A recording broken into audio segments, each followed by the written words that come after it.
We begin here at 11 with a deadly fire at a tiny home shelter in North Portland. Thank you for joining us. I'm Christine Pitawanich. Flames broke out just before 6 o'clock this evening at a city-run Safe Rest Village on North Portland Road. Portland Fire says a single pod was on fire, and when they put out the flames, they found one person dead inside.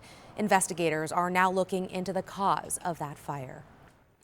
And it is the final week of the legislative short session, and lawmakers are talking about regulating data centers, more specifically, putting a one-year tax break moratorium in place for future facilities. Alma McCarty joins us now with a look at how we got here. Alma. Yeah, well, Christine, the governor's been looking to expand what's called the Enterprise Zone program, which is meant to both grow Oregon companies and attract new investment to the state.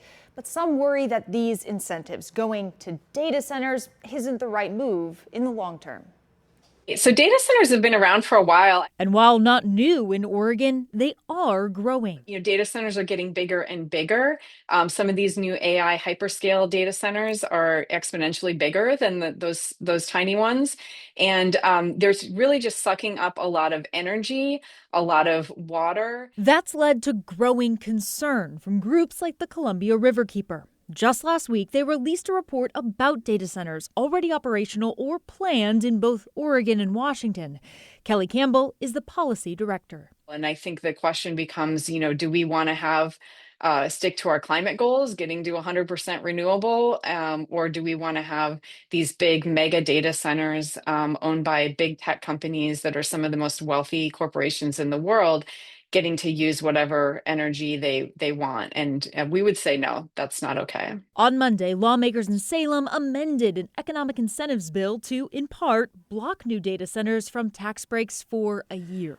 I think this moratorium is a pretty short pause to give the advisory council time and space to just do their work. That team, convened by Governor Kotek, held their first meeting last Friday with the end goal of developing policy recommendations on the rapid growth of data centers.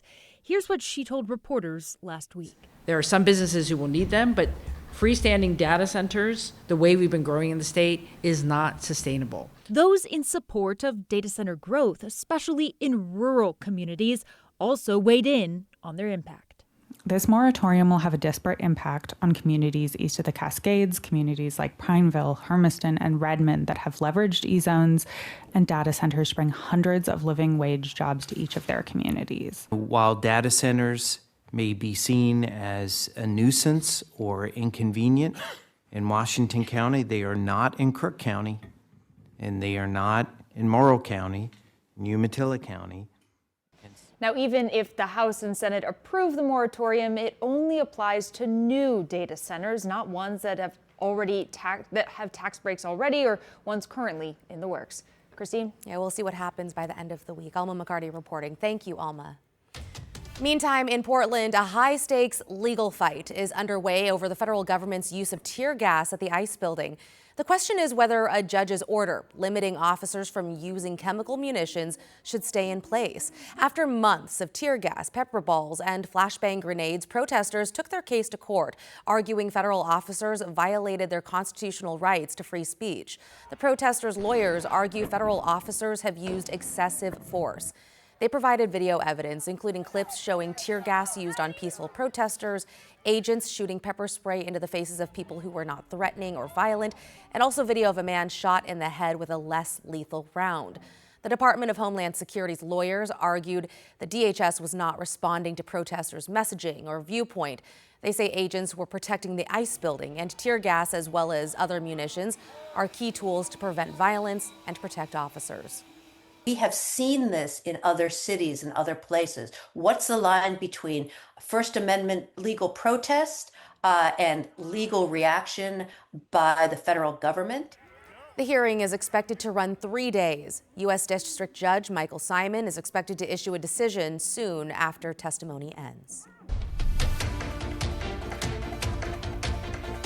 To a big international headline now, with friction between the U.S., Israel, and Iran intensifying, and the U.S. now urging Americans across the region to evacuate. The situation has already cost 6 Americans their lives. Sherelle Hubbard has the latest on the deepening conflict and how Americans are responding.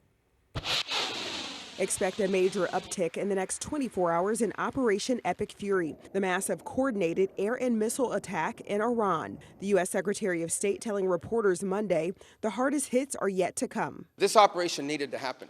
3 U.S. fighter jets were shot down over Kuwait in an apparent friendly fire incident. The pilots all ejected safely, according to U.S. officials. The conflict has claimed the lives of several hundred people in Iran, according to the Red Crescent Society. We are aware of the reports from Iran about the death of possibly dozens of children, allegedly as the result of a strike. At a United Nations meeting on children and education, led by First Lady Melania Trump, she did not explicitly mention strikes on Iran, but offered condolences. I hope soon peace will be yours. Secretary Rubio saying the U.S. would never deliberately target a school. According to a new CNN poll, nearly 6 in 10 Americans disapprove of the U.S. decision to take military action in Iran, as most say a long-term military conflict between the two nations is likely. Democratic leaders are seeking to limit the president's war powers. We're going to force this vote on a war powers resolution and make sure that we do everything we can to constrain him. President Donald Trump predicts the war will last 4 to 5 weeks, but Iran's national security chief posting on X, quote,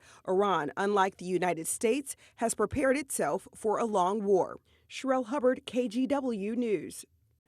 Well, here at home, another concern, what the conflict means for oil prices. It's still too early to predict when, if, or how much gas prices might go up, but here's what we do know.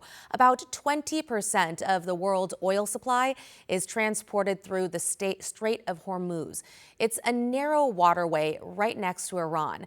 Because of the attacks and the potential for retaliation, some shipping companies are reassessing routes due to safety concerns.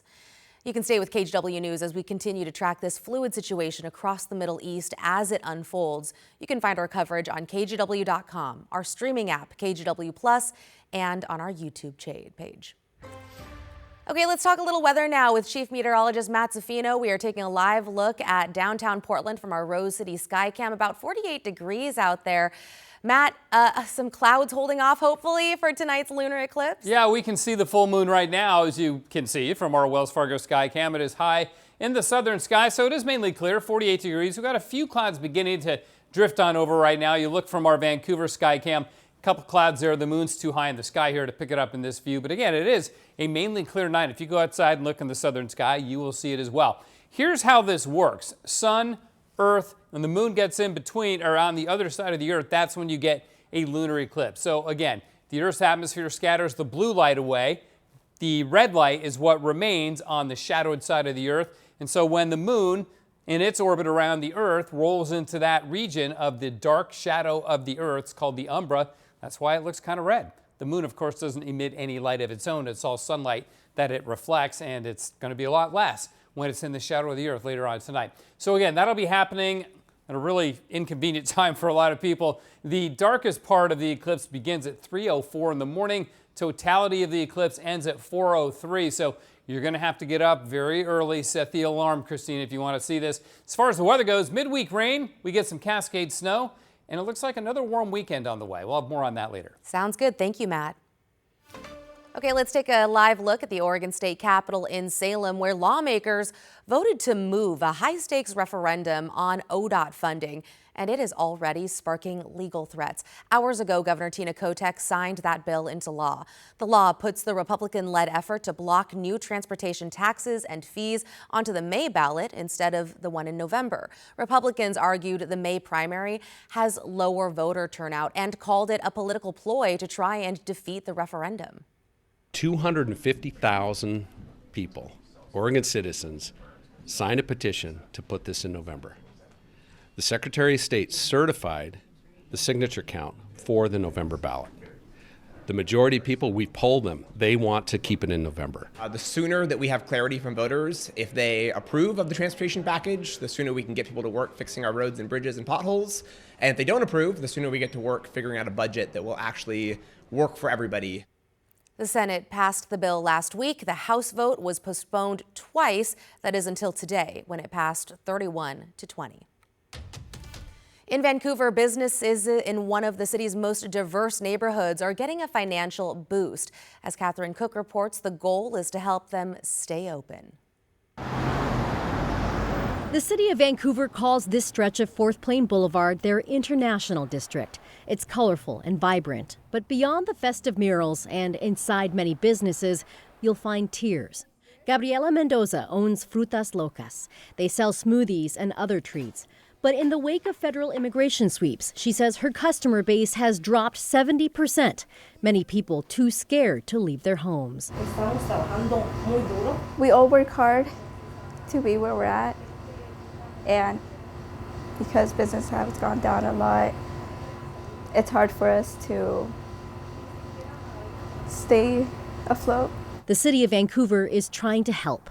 This month, City Council approved a $300,000 grant program to help sustain struggling businesses in the International District. Each grant caps off at $10,000. Gabriela is grateful and plans to apply. Any small business in the 4th Plain investment area can apply for the grant funding. They don't have to be immigrant owned, but they do have to qualify. That includes having lost 40% or more of their business in the last year. While they're going through kind of a very challenging time now, there have been challenges in 4th Plain for a long time. Chris Harder is Deputy Economic Development Director for the City of Vancouver. He says during the pandemic, they received American Recovery Plan dollars, half of which went to their Mainstream Promise program. The other half went to the 4th Plain for All initiative. This effort falls under that umbrella. It is really to help businesses that may be on the verge of closing down to get enough of a shot in the arm to keep open and to weather this storm. We want these small businesses to survive. You know, I don't want to see businesses fail. It's not good for any neighborhood. Ramon Moyer lives off 4th Plain. He plans to do what he can to help. The Mercado, is that what they call it? Yes. Yeah, and I've wanted to go in sometimes, and now I'm thinking maybe I should. Gabriela is thankful for the support from everyone. We're just very thankful of our Latin community and also the Americans that come in because they haven't left us alone.